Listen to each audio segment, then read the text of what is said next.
Hi, I'm Karen Fong from the law firm Rouse Legal. Today, we're going to discuss the subject, what role will trademarks play in the future of Asia? A very topical subject at the moment. The Economist recently proclaimed the end of the American century and the start of the Pacific century. They predict that by the end of 2014, China will regain its crown as world's largest economy, which it lost to America in 1890.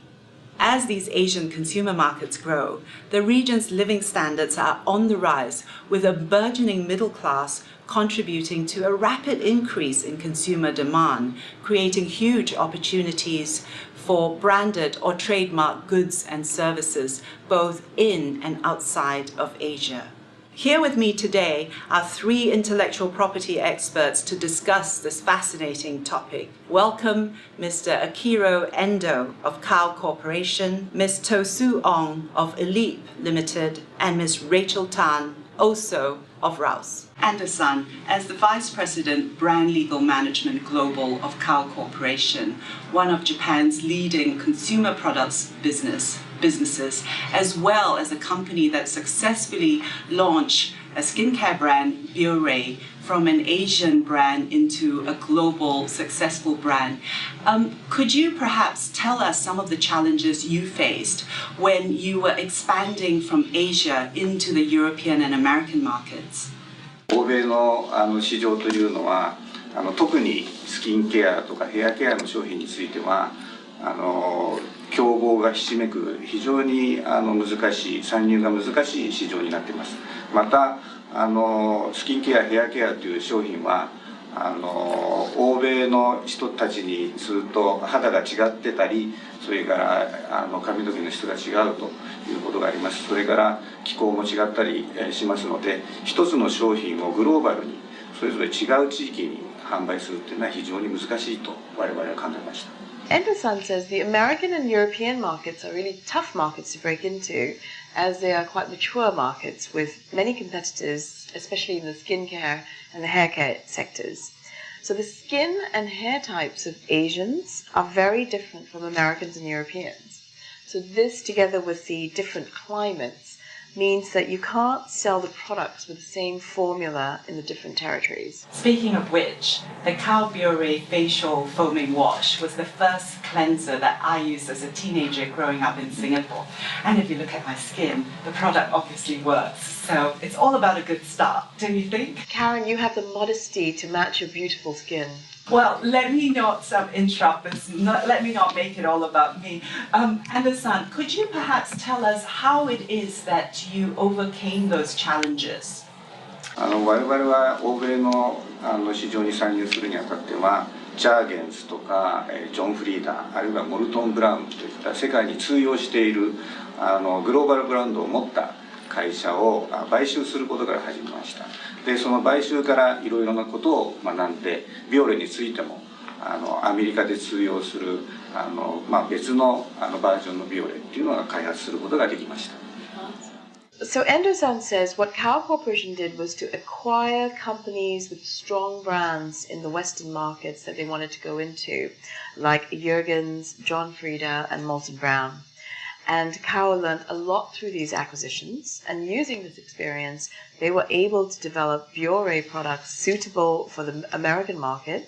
So now they have different versions of the products for both markets. Now I'm going to turn to Rachel, who is our residential China expert, head honcho of the trademarks team in Rouse China. Now, Rachel, could you perhaps give us some top tips for companies as to what are some of the things that they need to think about if they want to expand into China, a country which is, rapidly changing? Well, Chinese consumers now are increasingly well-traveled and very sophisticated. So it's very important for brand owners to build strongly differentiated brands. And I think everyone knows that China is a first-to-file system, so it's important to get in there early and register your brands broadly, as well as think of things like design patterns, and domain names.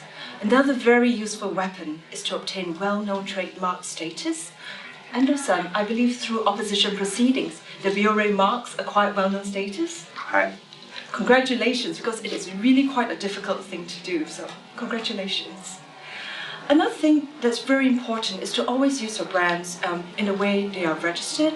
Otherwise, you risk the brands being cancelled for non-use or attract complaints from the local enforcement authorities.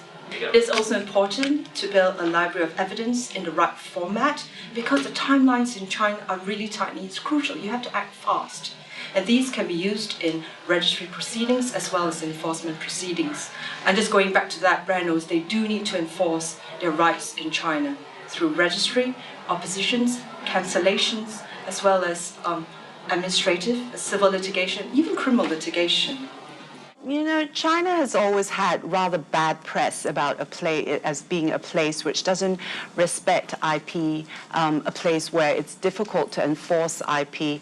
Now, with China playing an increasingly important role in the world stage, what is the Chinese government doing about this? You know, unfortunately, that you're right, Karen. The state of affairs now, there's still a lot of infringement going on, and the Chinese government are well alive to this fact, and they have year on year have special campaigns to combat infringement, as well as major developments in the trademark law and enforcement laws. Well, just on 1st of May, we have the revised trademark law, which has a real strong emphasis on combating bad faith, improving the registration process, as well as heavier penalties and fines against infringers. So it's moving in the right direction. Now, we've heard how important government policy is in Asia in providing an environment for growth in relation to trademarks.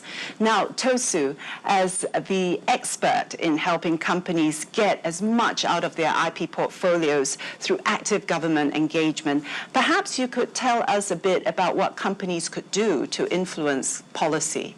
Karen, we do believe that companies do a lot of work and put a lot of effort into protecting the intellectual property from a legal perspective around the world.